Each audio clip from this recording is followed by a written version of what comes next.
Hello, my name is Jean Svarich, and I will continue with the second presentation of higher education in the Industrialization Era of 1870 to 1944, otherwise known as the time of university transformation.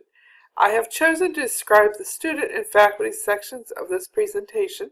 Much of my information was taken from Cohen and Kisker in their book entitled The Shaping of American Higher Education. At the beginning of this era, there were only 63,000 students enrolled in higher education in America. The nation had around 250 institutions of higher learning with less than 12 instructors at most institutions. The University Transformation Era saw a lot of change in the demand for higher education as more and more Americans decided to pursue a college education. Some factors that contributed to this was the fact that there were not enough apprenticeships in the new country for everyone to learn a trade, while at the same time more professions were requiring some type of college education. Also, as Katie Fletcher mentioned, the innovation of the junior colleges helped to increase student enrollment. Another factor that increased enrollment during this era was the fact that different professions started requiring students to finish a bachelor's degree.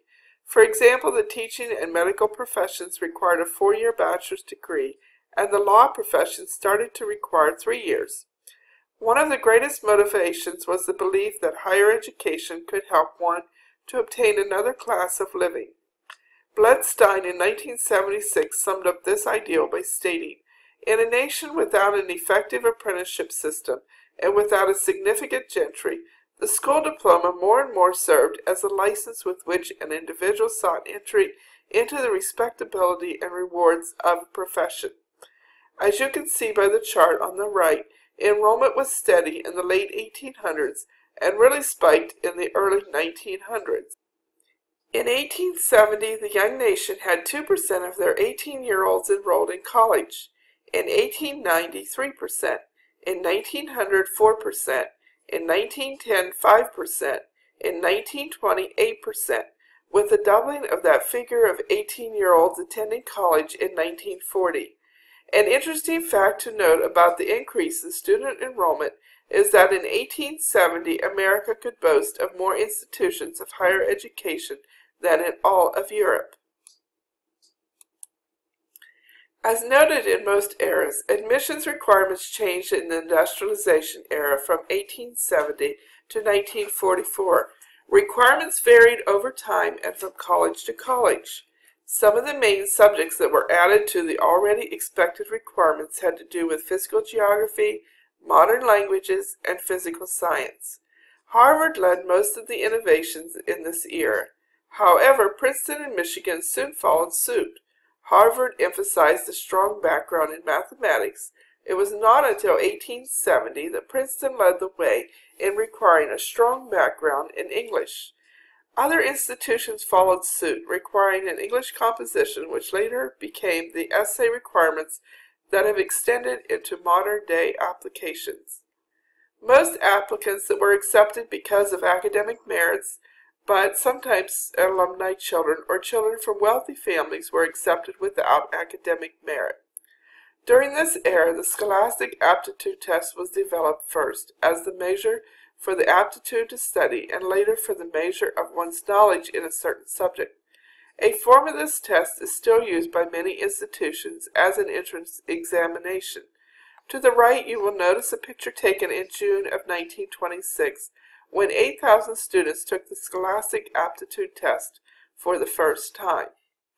During this era, the universities began to reach out to students from across the nation instead of students just from their region. The use of the aptitude test facilitated this movement.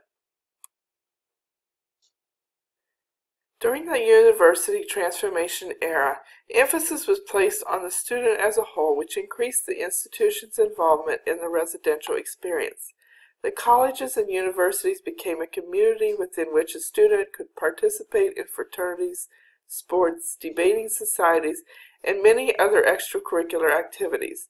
Faculty felt responsible for the students' emotional and psychological characteristics. Student groups with activities beyond the classroom led to intercollegiate activities between colleges. Carrie Bush will share the financial import of these activities in Section 4. Emphasis on residence life impacted decades of students who connected with other students, forming lifelong friendships with similar goals. Not all activities centered around entertainment. Many students became involved in social issues, which led to organizations such as the National College Women's Equal Suffrage League in 1908. A graduate from Penn State, Alice Paul, is famous for her involvement as a leader in the suffrage movement. Now I want to turn my attention to the transformation of the faculty from 1870 to 1944. During this transformational era, faculty took on a new dimension in institutions of higher education. Value was placed on them as professors instead of just being viewed as instructors or tutors. The uplifting of a profession brought with it higher pay versus stipends or working for board. Professors became known for a particular discipline instead of having to teach multiple subjects. A ranking system was soon developed using titles that have carried into modern times, such as instructor, assistant professor, associate professor, and professor. William Rainey Harper, president of Chicago University, is known for paying professors a good salary with monies provided by John D. Rockefeller.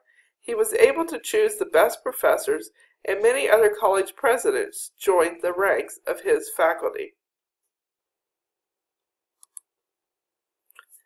The rise of the profession of the faculty was charged by an increase of graduate division and professional schools in a university system. Other professions, such as scientists, joined the ranks of the faculty in the late 1800s. Faculty were given more time for research at the prestigious research institutions. Research faculty started to join in groups requesting funding, which helped to bring about the academic departments. As soon as these were formed, there was concern about how much academic freedom faculty were allowed when teaching. The Association of University Professors was formed in 1915 to protect faculty freedom. They are famous for their statement of principle that they published in 1940.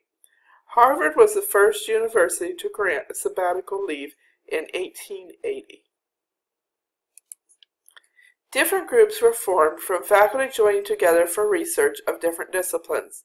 Some well-known associations include the American Historical Association in the 1880s, the American Psychological Association in the 1890s, and the American Political Science Association around the turn of the century. Although the faculty during the Industrialization Era were promoted, the faculty did lose some of their rights, which is still reflected in modern times.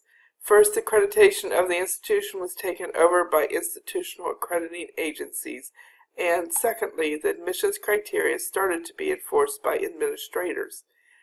At the end of the Industrialization Era, each institution of any size employed at least 85 faculty members.